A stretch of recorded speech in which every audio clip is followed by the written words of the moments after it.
Bien, buenas tardes a todos. Vamos a ver el tema de grupos sanguíneos.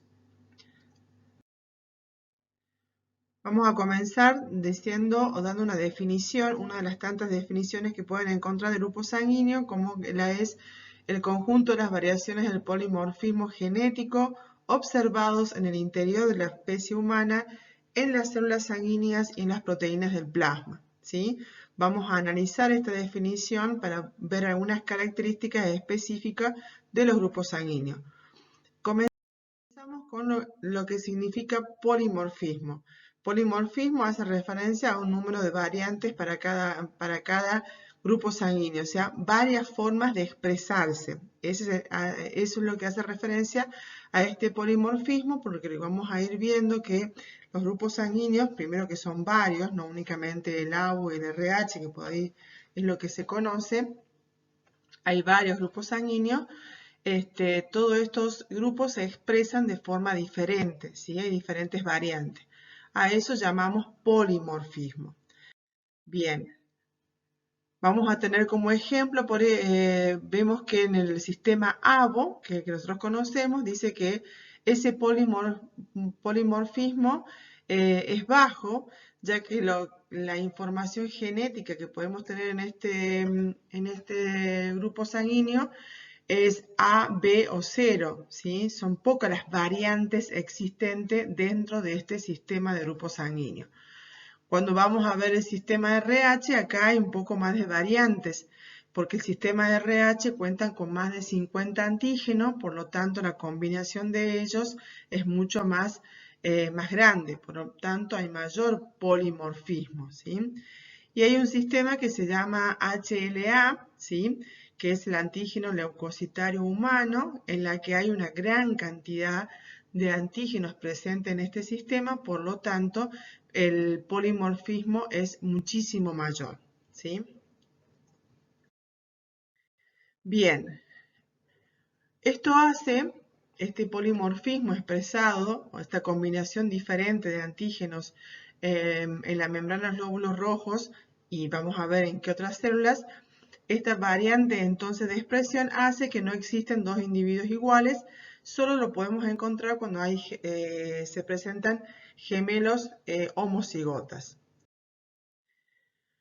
Van a ver ustedes que es algo importante tener en cuenta que los grupos sanguíneos se heredan y se transmiten a la descendencia. Por lo tanto, vamos a ver más adelante que hay una expresión genética para cada uno de ellos y es lo que después se va a determinar en lo que nosotros denominamos el fenotipo, que es lo que se expresa de los glóbulos de la información genética.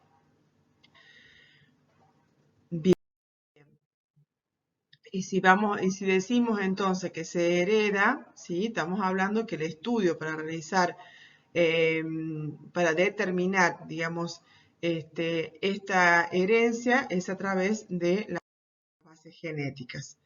Bien, otra definición que pueden ustedes ver en diferentes lugares es que grupos sanguíneos son características presentes o no en la superficie de los glóbulos rojos y en su suero o plasma. Bien, esto es un poco más sencillo, es simplemente hacer referencia a lo que se expresó en el glóbulo rojo y por ende lo que se puede encontrar en el plasma. Pero tenemos que tener en cuenta que esto hace referencia únicamente al al sistema de grupo sanguíneo expresado en el glóbulo rojo nada más o en la sangre, ¿sí?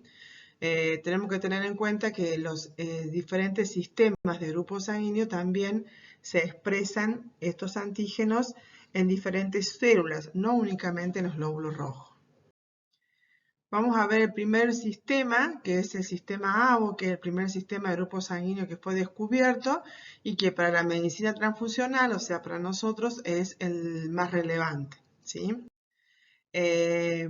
Genéticamente, este sistema de grupo sanguíneo tiene 3 alelos comunes en el locus ABO del cromosoma 9, que son el A, el B y el 0, ¿sí?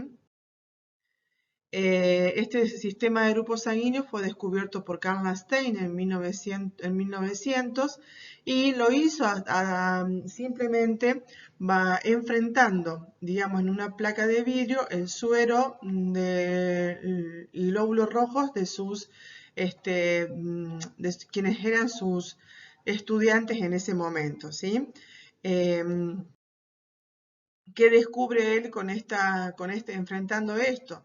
Ve que el suero de algunos individuos aglutina los glóbulos rojos de los otros individuos por la presencia de anticuerpos naturales o regulares contra antígenos ausentes en su organismo, ¿sí? Él comienza ya a hablar de lo que es antígeno, en lo que características presentes, digamos, ya vamos a ver bien de qué está formado el antígeno. Lo importante es que ahora tengamos presente que estos antígenos están siempre sobre una membrana, ¿sí?, celular, por lo tanto forman parte de los glóbulos rojos, y que el plasma contiene lo que se denominan los anticuerpos, ¿sí?, que son los anticuerpos los que se unen a este antígeno y lo que podemos llegar a ver macroscópicamente como una aglutinación. Esta experiencia le permite determinar entre sus colaboradores que existen 3 patrones distintos de reactividad, ¿sí? Él ve que le va poniendo sus nombres, pone el plasma A con los glóbulos A no reacciona, ve que el plasma A con los glóbulos B sí reacciona, que no reacciona con los glóbulos 0 y así sucesivamente. Es lo que va viendo reacción y arbitrariamente le va poniendo a cada descubrimiento, a cada grupo, un nombre, lo hace con el alfabeto, pone A, B, y aquellos donde no había reacción le ponen la denominación de grupo 0. Bien. Después, en 1902, sus discípulos Stirling y de Castello describen al cuarto grupo sanguíneo, que es el AB. Así, ya conformado todo lo que serían los grupos o el polimorfismo del sistema ABO, tenemos el grupo A, cuya característica en los glóbulos rojos es tener antígenos A en la superficie de los glóbulos rojos.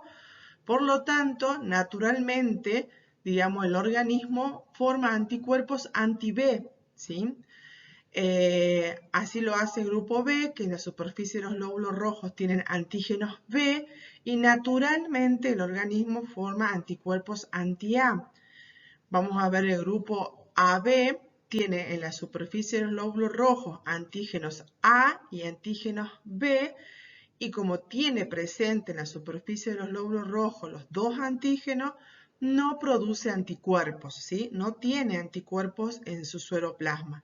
En cambio, el grupo 0, como no tiene ni antígenos ni A ni B, tiene otros antígenos, ya vamos a ver, pero no tiene antígenos ni A ni B, estas personas desarrollan naturalmente anticuerpos anti-A y anti-B, ¿sí?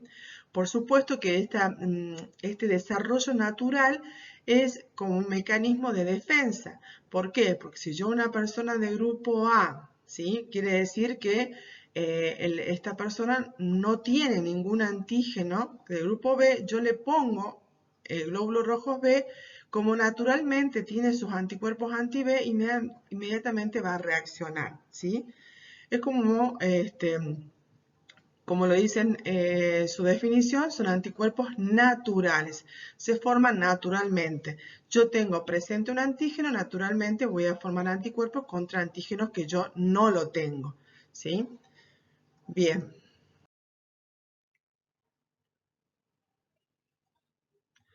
Si lo vemos desde lo que es el sueroplasma, en el plasma A, ¿sí?, si yo lo enfrento con glóbulos A, no va a haber reacción. ¿Por qué? Nosotros acabamos de ver que las personas que son del grupo A tienen antígeno A en la superficie de los glóbulos rojos y naturalmente forman anticuerpos anti-B. Entonces, si yo tengo el plasma de una persona del grupo A y lo enfrento con los glóbulos rojos A, no va a haber reacción. Ahora, si el plasma A lo enfrento con glóbulos rojos de una persona del grupo B, sí va a haber reacción. ¿Por qué? Porque las personas del grupo A tienen anticuerpos anti-B en su suero plasma, ¿sí? Entonces va a haber una reacción. Esa reacción nosotros la denominamos aglutinación, ¿sí? Y así sucesivamente, la persona A, si yo la enfrento al plasma de una persona A con glóbulo rojo 0, no va a haber reacción. ¿Por qué?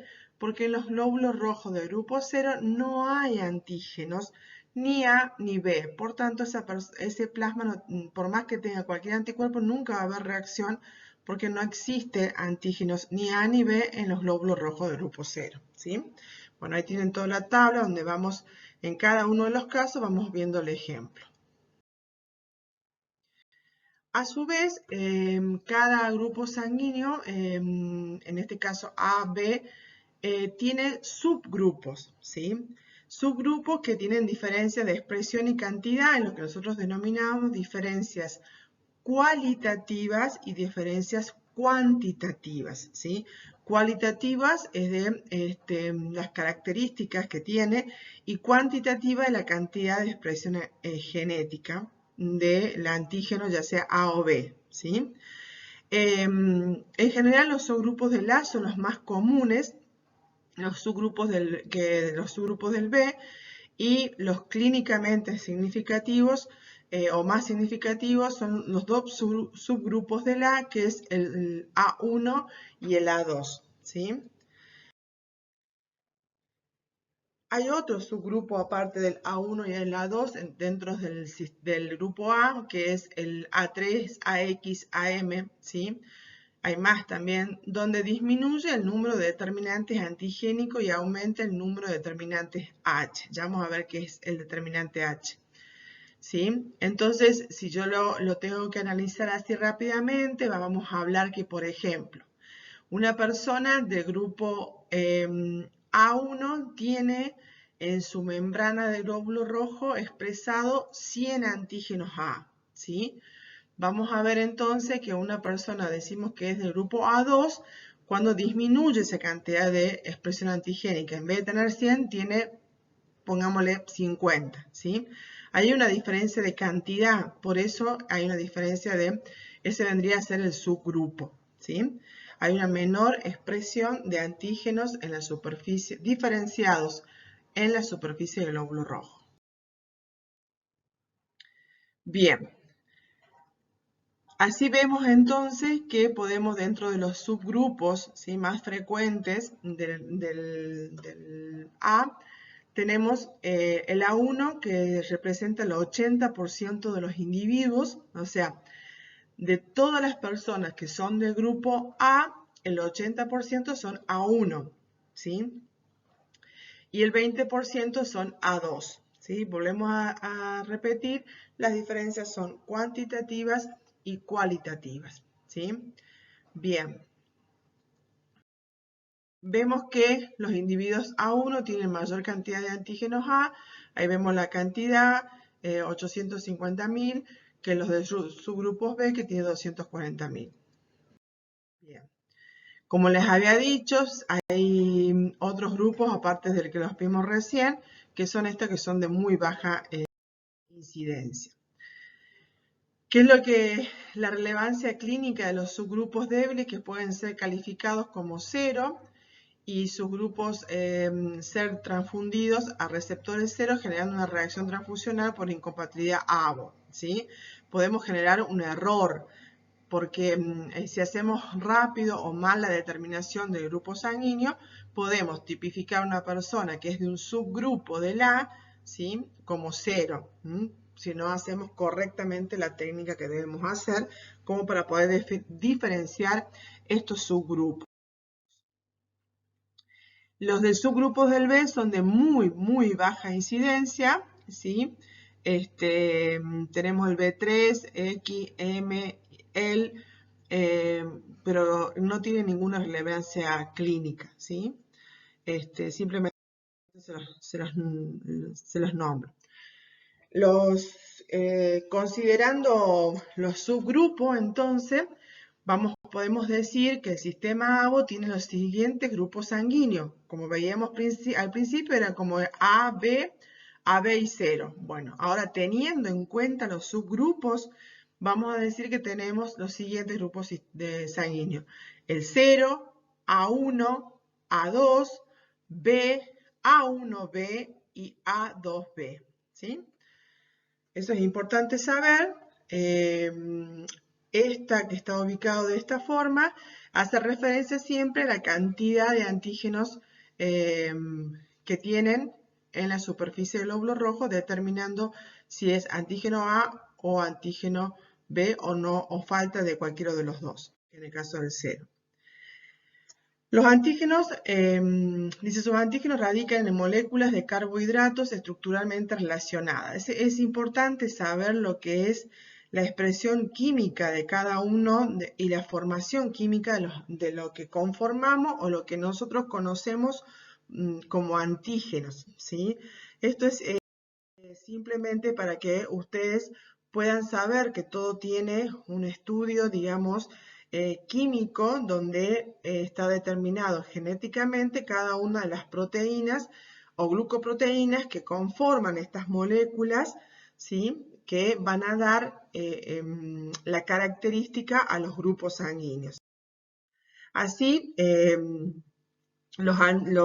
cada antígeno, digamos, son agregados que son llamados azúcares, que son agregados y se denominan inmunodominantes. Lo que es importante que ustedes sepan es que la estructura química de cada uno de estos antígenos son glucoproteína o glicofosfolípidos, son los que forman los antígenos A y los antígenos B, que ustedes van a ver en el endotelio, ¿sí? De los glóbulos rojos, de las células epiteliales, del endotelio, ¿sí? Y también en el plasma. A eso le hacía referencia yo, que no únicamente están en los glóbulos rojos los antígenos del sistema ABO, lo van a poder encontrar en todas las células del organismo, menos en los hepatocitos y en las células de la microglia, ¿sí? Esto quiere decir que si yo tomo otra célula, también voy a poder determinar ahí su grupo sanguíneo del sistema ABO, no únicamente si tengo una muestra de sangre, ¿sí? Bien, simplemente para que ustedes vean la estructura, esto lo que está acá, ¿sí? Es la estructura básica de lo que es el antígeno precursor del grupo sanguíneo. ¿Cómo se llama este antígeno precursor del grupo sanguíneo? Se llama sustancia H, ¿sí? Digamos, sería el lienzo en blanco en la que después, por una combinación de diferentes azúcares terminales, van a dar origen a lo que es el antígeno A o el antígeno B, o si no hay ningún cambio a nivel de esta sustancia H, ¿sí? Se queda como sustancia H, es lo que nosotros conocemos como grupo 0, ¿sí? Vemos entonces que si se le agrega a esta azúcar terminal, ¿sí? Un N-acetilgalactosamina es lo que determina y conforma estructuralmente lo que nosotros después en el laboratorio y macroscópicamente determinamos que es el antígeno A, ¿sí? En el caso de que si el azúcar terminal es una galactosa, ustedes vamos a ver que en el laboratorio lo vamos a determinar como antígeno B, ¿sí? Entonces, la variante terminal de esta sustancia H, que es la sustancia precursora, es la que le va a dar origen a la característica molecular que después nosotros identificamos como antígeno A o antígeno B. Si no hay ninguna variante estructural en esta sustancia H, es lo que nosotros vamos a conocer como grupo 0. Los antígenos ABO están presentes entonces en todas las células de organismos adultos, salvo los hepatocitos y la microglia, donde se detectó antígenos en estado embrionario, ¿sí? Esto es importante saberlo. Bien. El desarrollo de los antígenos ABO depende de los genes, ¿sí? Habíamos dicho que es una información genética. Por supuesto, hay genes A, B y 0. los genes A y B codifican las transferasas específicas, que es lo que acabamos de ver, y el gen H codifica la sustancia H, que es la sustancia precursora, la que le va a dar origen después a los diferentes antígenos, ¿sí?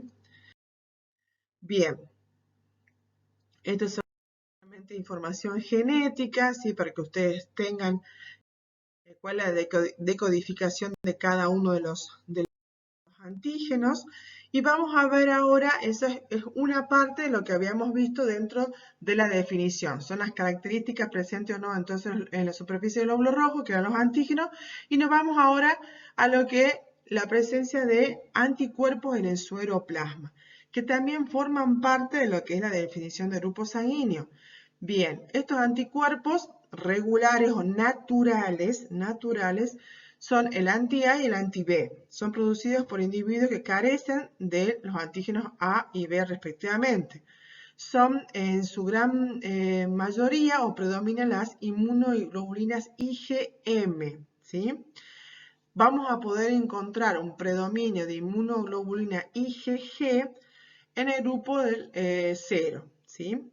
Y se desarrollan en forma completa a partir de los 3 a 6 meses de vida.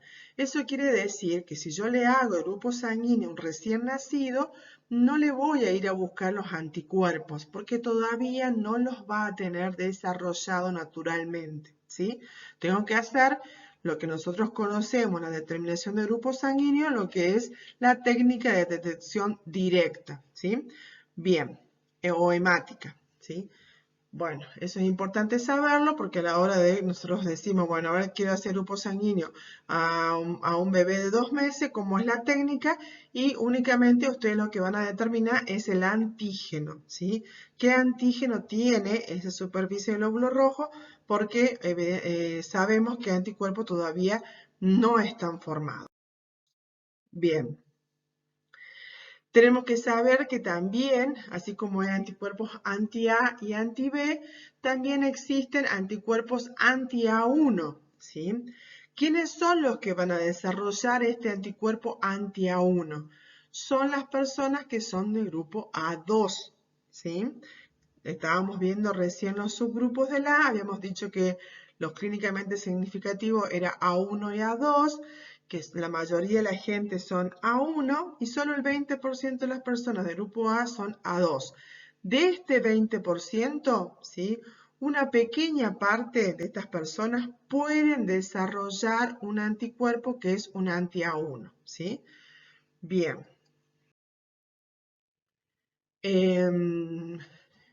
Bueno, en la expresión genética, entonces, simplemente para que sepan, solo pueden tener los individuos solo pueden tener 2 de estos genes, pueden heredarse de forma dominante o codominante o recesiva. Esto es importante al saberlo porque cuando nosotros vamos a hacer un mapa, digamos, de queremos ver según los grupos sanguíneos que se heredan, cuál es el que se puede expresar, tenemos que tener en cuenta los datos del grupo sanguíneo expresado en el padre y en la madre, ¿sí? Para hacer las combinaciones que ya vamos a ver en un esquema, ¿sí? Que se llama esquema de Paget, cómo se hacen estas combinaciones. Pero siempre tenemos que tener en cuenta que necesitamos la información de los 2 progenitores para ver las variantes posibles de combinaciones que se pueden llegar a expresar en cada una de las personas, ¿sí? El gen A y el gen B se expresan de forma dominante y codominante, ¿sí? Si yo tengo, por ejemplo, una combinación o se expresa en mi organismo, heredo de un progenitor el gen A y del otro progenitor heredo el gen 0, por supuesto que el que se va a expresar es el gen A, que es dominante, ¿sí? Si yo, por ejemplo, heredo de uno de mis progenitores el gen A y del otro progenitor el gen B, seguramente el grupo sanguíneo que se va a expresar es los dos, voy a ser del grupo AB porque son codominantes, los dos se expresan, ¿sí? Bien, Es importante también conocer que existen, aparte de estos grupos, un fenotipo que se llama Bombay, ¿sí? Es extremadamente escaso, se presenta en individuos que no heredan el gen H. Estas personas, digamos, no tienen en la superficie del glóbulo rojo esta sustancia precursora, ¿sí? Esos glóbulos rojos no tienen la sustancia H. Por lo tanto, ¿sí? Obviamente no tienen ni el gen A ni el gen B, ¿sí? Cuando ustedes van a hacer la determinación, o la persona va a hacer la determinación a estas personas, como no tienen ni el gen A ni el gen B, uno lo determina como una persona de grupo 0, ¿sí? Se va a expresar de grupo 0. Yo no voy a ver ninguna reacción en el laboratorio. Pero, ¿sí? Esta persona tiene la característica de no tener la sustancia H, ¿sí? Entonces, ¿qué pasa? Que si no tiene la sustancia H, ustedes ven, y hemos estado viendo, que cuando una persona carece de un antígeno, forma naturalmente el anticuerpo contra aquello que no tiene. Si esta persona no tiene sustancia H, naturalmente forma un anticuerpo que es el anti-H, ¿sí?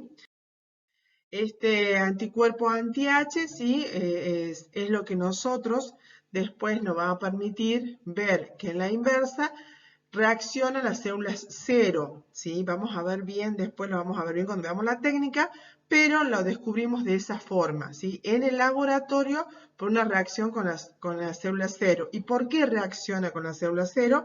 Porque las células 0, de grupo 0, tienen sustancia H en la superficie del glóbulo rojo. Bien. El sistema H, entonces, son los glóbulos rojos 0, carecen de antígeno A y B. En la membrana se expresa esta sustancia H. Y si tenemos en cuenta, ¿sí? Esta sustancia H, vamos a decir que de mayor a menor, los que tienen mayor cantidad de sustancia H en la superficie del glóbulo rojo son los de grupo 0.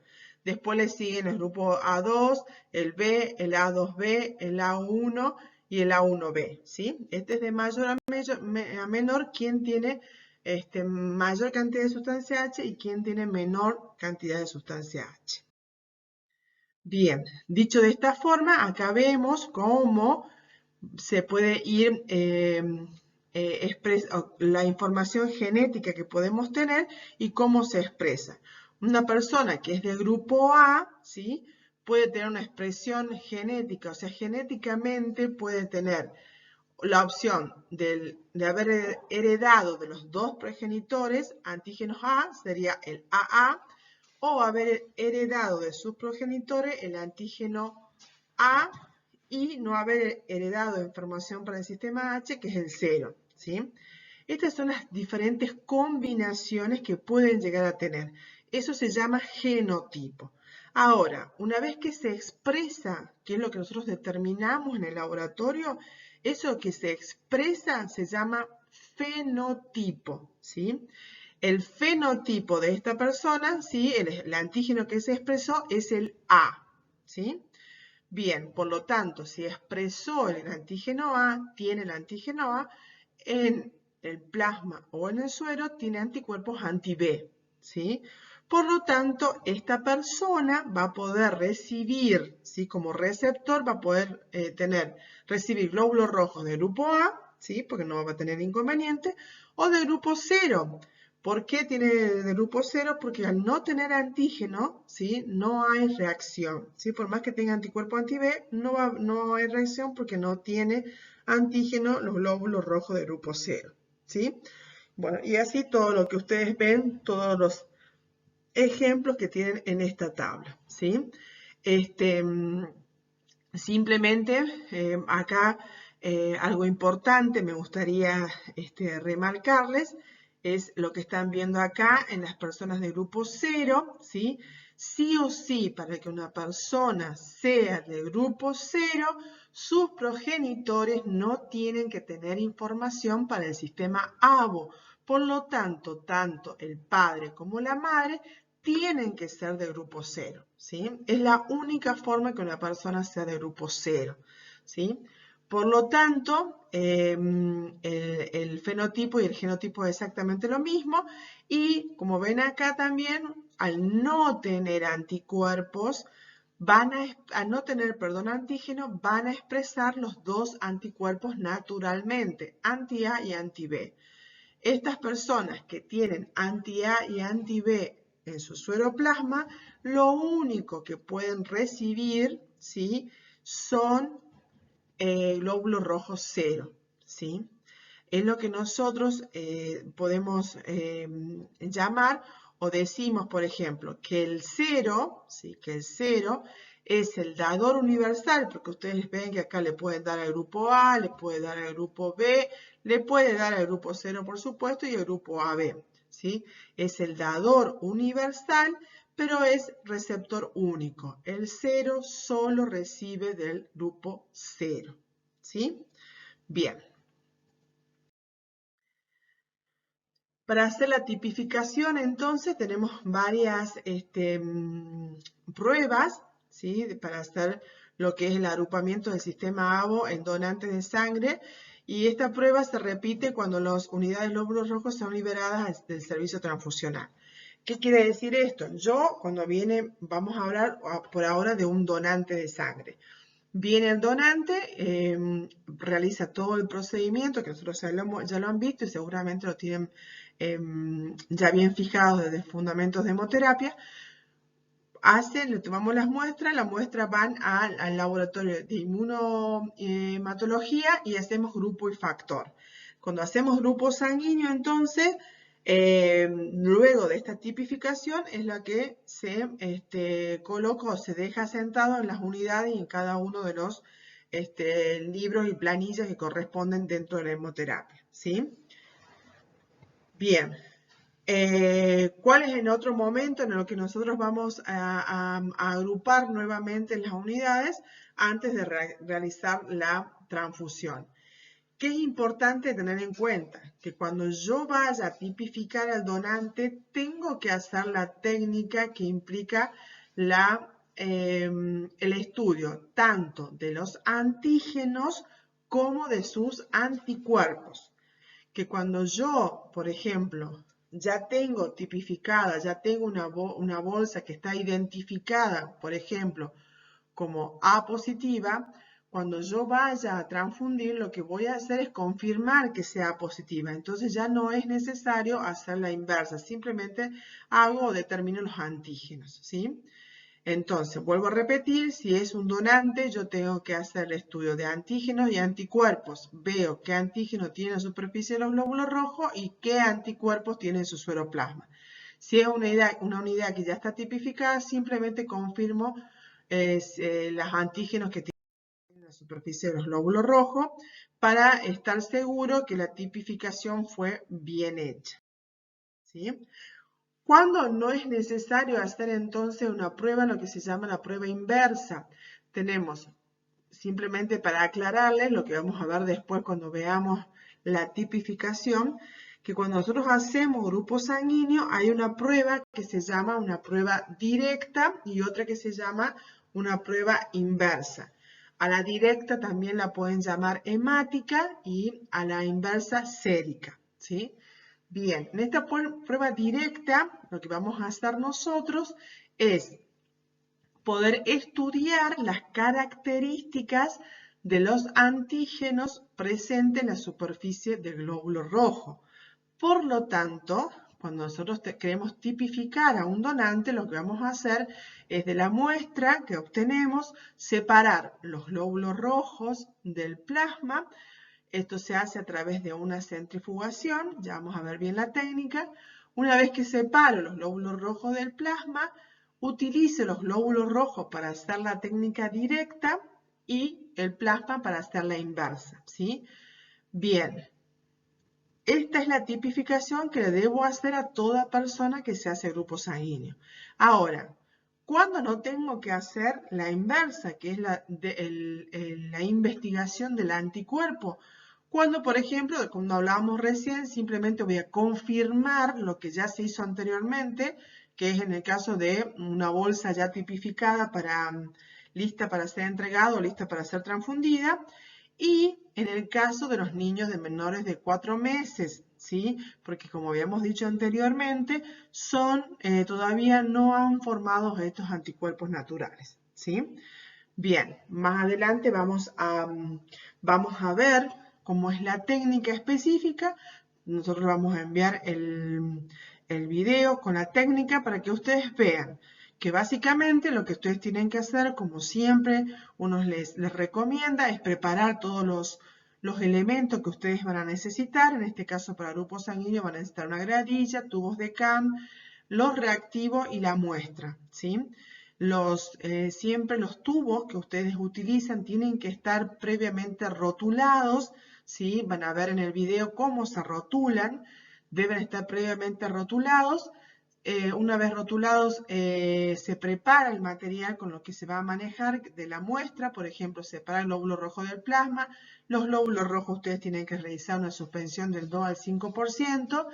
Una vez que tienen la suspensión del lóbulo rojo, colocan una gota de reactivo, que en este caso que nos permite la identificación del antígeno, que es el reactivo anti-A, anti-B, anti-AB, y en el caso del sistema RH, el anti-D. Colocan una gota de la suspensión del lóbulo rojo, centrifugan y leen, y esa es la directa. En el caso de la inversa, colocan una gota de la suspensión del lóbulo rojo, una gota de la suspensión, digamos, los lóbulos rojos exactamente, que son los reactivos comerciales, que vienen las células A1, las células B y las células 0, ¿sí? Esto viene comercialmente para poder hacer esta técnica inversa, y colocamos de la muestra del donante o del paciente que ustedes quieran tipificar, 2 gotas de su suero plasma, ¿sí? Generalmente se utiliza plasma, ¿sí? Una vez que ustedes enfrentan estas células comerciales que ustedes ya saben que tienen antígenos A1, AB o que no tienen antígenos en caso del 0, y le colocan las 2 gotas del plasma, centrifugan y leen, y si hay reacción es porque hay presencia del anticuerpo, ¿sí? Esa es la forma, lo van a ver en el video, de hacer grupo sanguíneo. De todos modos, después lo vamos a ir repasando en cada una de las etapas. Bien. Esto sería entonces grupo sanguíneo, básicamente. La idea es poder visualizar, primero, que es una información que se transmite genéticamente, que está establecido, cuáles son las diferencias de cada uno, y lo que podemos determinar en un principio, y es muy importante saber, que hay una información. Para poder llegar al concepto de grupo sanguíneo, debo estudiar antígeno y también los anticuerpos, y ahí podemos decir realmente la persona de qué grupo sanguíneo es. Muchas gracias.